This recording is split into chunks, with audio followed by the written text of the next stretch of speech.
That was why I hate being center.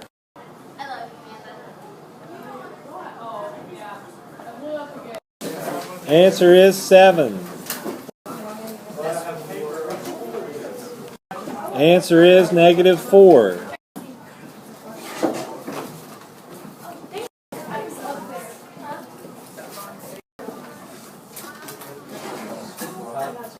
The answer for this one should be 2.6 repeating, or 2 2/3. The answer for this one is 20. The answer on this one should be 5. Homework check from Friday.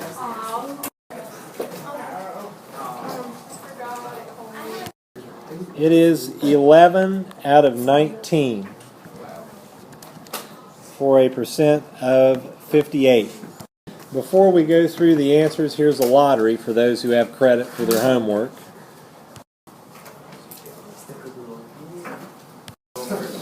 The winning numbers are 5, 7, 10, 12, and 17. Before the answers, here's a fast multiple choice. I need the block letter only. For this problem, you should have a -2y equals a -3x minus 10 and divide everything by -2. You should get these canceling out, so it's y equals 3/2 x plus 5. You must understand if it's a double negative, it goes to positive. That's the slope. This is the right answer. Here are the homework answers. The directions given to you on the screen after your test were to simply graph each equation on here. We'll go through all 12, just looking at the graph. Here's number 1. These are 1 point each, so you could get 12 out of 10. Here's number 2. Number 3. Number 4. 5, 6, 7, 8, 9, and down here is 10.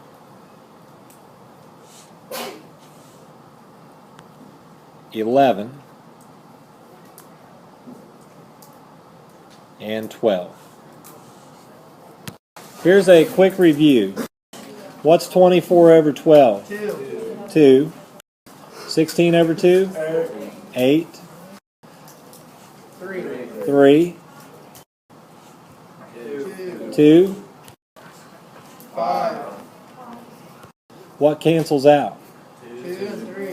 2 and 3 do not cancel out. Can't cancel crossways. You can't cancel from left to right. 6 and 12.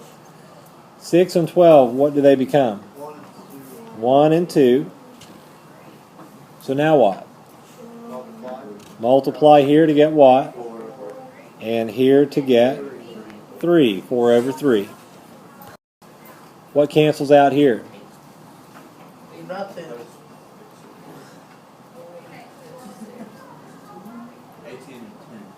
18 and 10 you could cancel, as well as 20 and 36, but there are two very easier things that we could do. Yes, 18 over 36 is what? 1/2. Yeah, this is 1/2. What is this? 10 over 5, which reduces down to 2 over 1. What else cancels out? 2's, 1, so what's the answer? 1, yes. What cancels out?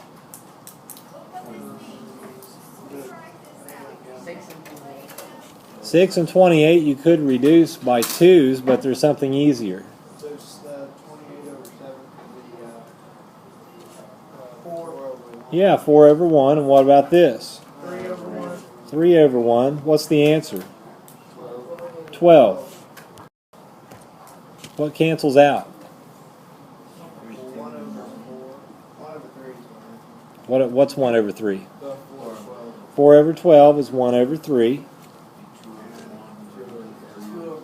Yeah, 2 over 1 for the 18 over 9. What's the answer? 2/3. 2/3. What cancels out? 4 and 20 become what? 5 and 1. What about this? 1 over 5. 1 over 5. Now what? It's 1. Those cancel out and you're left with a 1. All right, here's a lottery for everybody.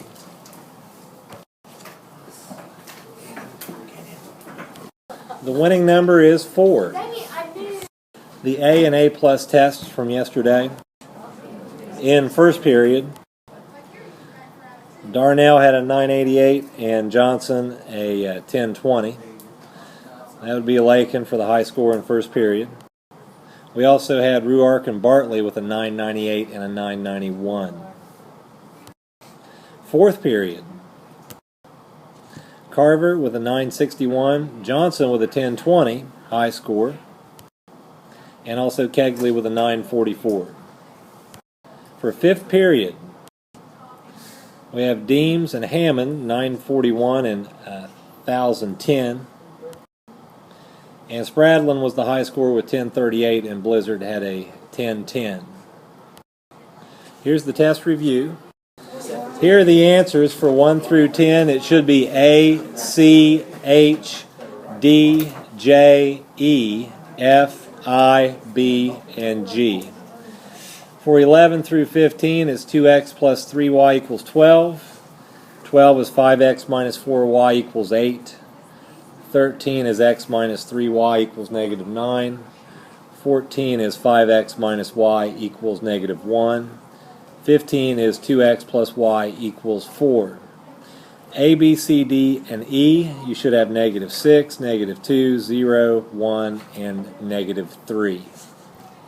For the answer on extra credit A on the test, you must first had to find A, B, and C. C was given to you as 1. But for B, the directions say that it's C minus 2. 1 minus 2 is a negative 1. And A is equivalent to B plus 1. So negative 1 plus 1 is 0. The problem is negative A squared plus B minus C squared. So plug in 0 for A, and negative 1 for B, and then 1 for C. This is 0. This is negative 1 minus 1 squared is 1, so the answer is negative 2.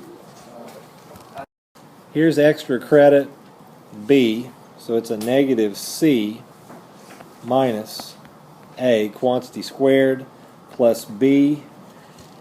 And we found that A was equal to what?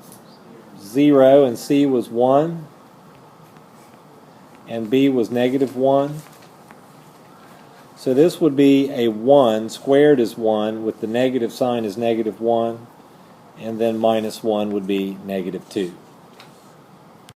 Here's extra credit E from the test, and that is a negative A squared, or not a negative A squared, but a negative AC squared minus B squared C. And we know that A is 0, C is 1, and B is negative 1, C is 1. That's 0. So we're left with a negative 1 squared, which would just be a negative 1 times 1. Answer is negative 1. Anything else? Weeks? All right, here's C on the extra credit from the test. That is the quantity squared of A divided by C, and then you'll have A, or plus A squared B. So A is 0 divided by anything is going to be 0, so this whole thing cancels out. And again, this is 0, so that cancels out. The answer for C should be 0. Anything else? D? Yeah, we can do. Here's extra credit D. It is AB squared plus B squared C minus A. So if A is 0 and I'm putting it into this multiplication problem, that whole thing's gone. And back here I'm subtracting 0, so that's gone too. The only thing I need to do is this. B is negative 1. We'll square that and multiply it by 1. So the answer is 1. If you have less than a 700, you can make it up in intervention. And if you choose to come in, you choose to come in. But we're in week 7 now, and we can't do 5 tests in one day. I have people that need help on current stuff.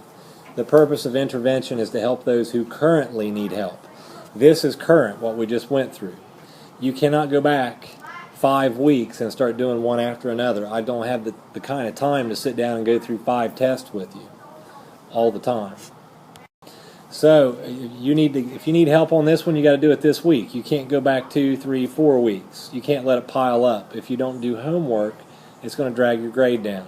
You get a 700 if you come into intervention and show effort and actually successfully complete the problems, but if you don't do homework, your grade's going to go down to a D. Or even an F if you didn't do any homework. So intervention. Today's objective. CED A2, which is to create equations in 2 or more variables to represent relationships between quantities. Graph equations on coordinate axes with labels and scales. This is the part we're going to get to finally today in the second half of class. Here's example 1. Find the x and y intercepts for this linear equation. Here is what we have done up to this point. What we've already performed is moving this to this side and changing the sign. We've had a test over this. And dividing everything by the number next to the 4, or next to the y.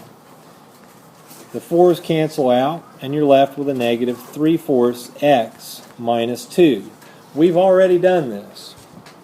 And we know that the answer for the y-intercept is the number at the very end and the sign in front of it. Y-intercept is negative 2. We've already done this. But in this problem, you have to find where the graph crosses the x-axis as well. And that is the x-intercept. The way you find the x-intercept is to do the following. Whenever you put it into this form here to find your y-intercept, you can use this form to find the x-intercept by doing the following. Put a 0 where the y is at, and then solve for x. Place a 0 where the y is at and solve for x. When you solve for x, you must get x by itself. It is with this minus 2 here on the right side. You want to move this away from it over to the left. We generally want variables on the left-hand side. So when you move this over to the left, it becomes plus 3/4 x, and your minus 2 stays on the right. Now solve for x. To solve for x, you divide both sides by what's with the x, and that is 3/4. Of course, the 3/4 cancel out, and now you're left with 2, actually a negative 2, divided by 3/4. When you divide something by a fraction, you flip and multiply by that fraction on the bottom. So negative 2 is on top. How can I write negative 2 as a fraction?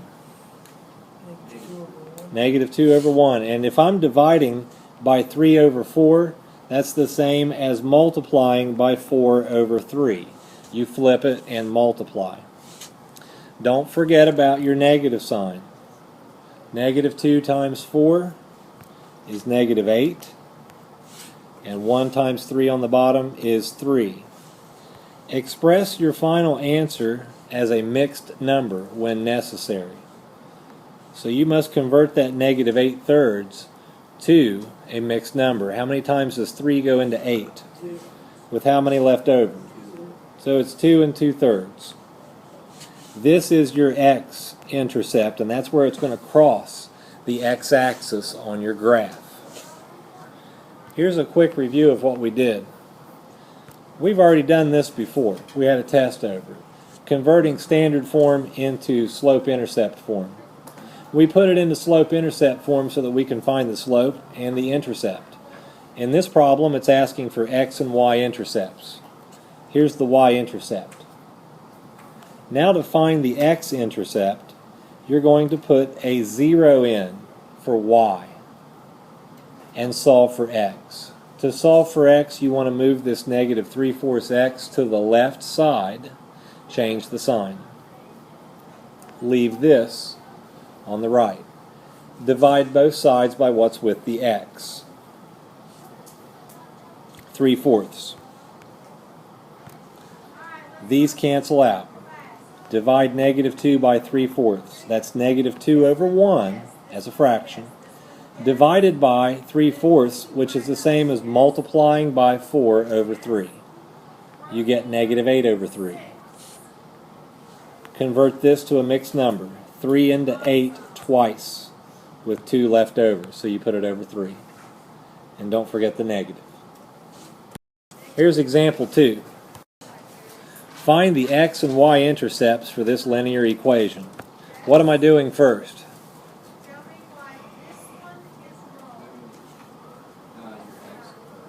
Yeah, move the x term to the right. Change the sign. Now what do I do? Divide everything by 3. These 3's cancel, and I'm left with a negative 2/3 x plus 2. What is the y-intercept? 2. 2, yeah, so we have that one. But now we need the x-intercept.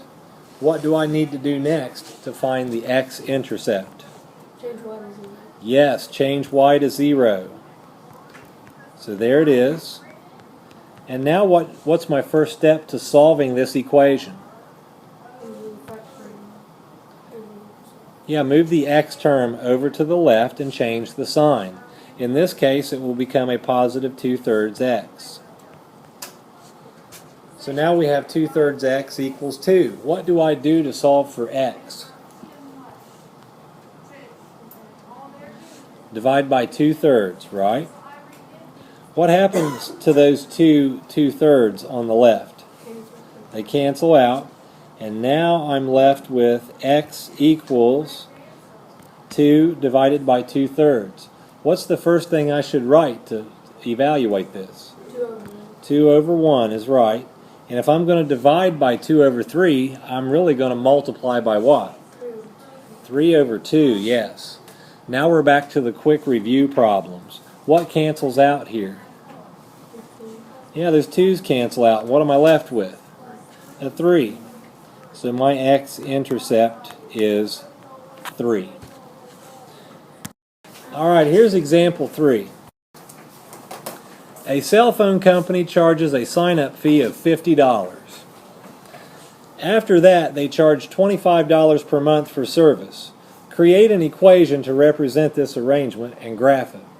Now, when we've been graphing equations, what form have they been in? Starts with S for the first word and I for the second. Slope-intercept. Can you read off slope-intercept form to me?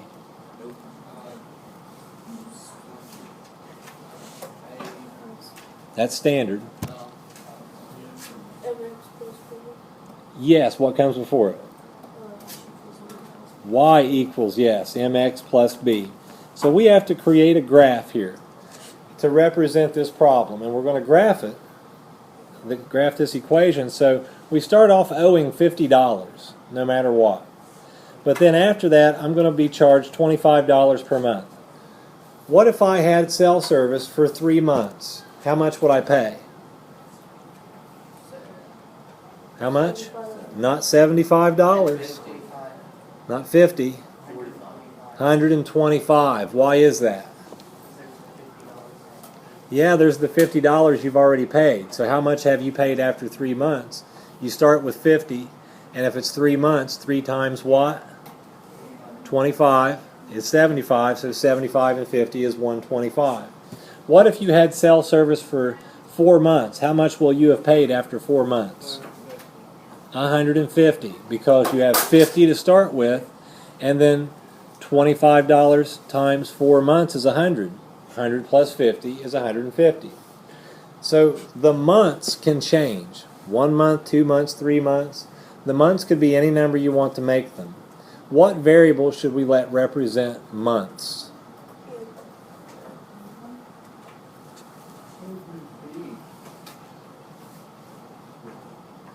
What if I put the number of months as B here?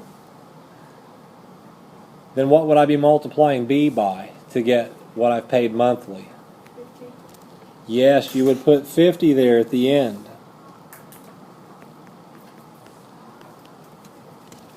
Because that 50 is always going to be added on. Remember when Hamilton answered, it was 125. Then another one answered, it was 150. So now we need to find out what variable we need to let represent the months. M is the slope. The slope will stay constant. It will never change. We need a variable that can change, in which we put a number into it. It can let it interact with the rest of the equation. Which one? X is right, yes.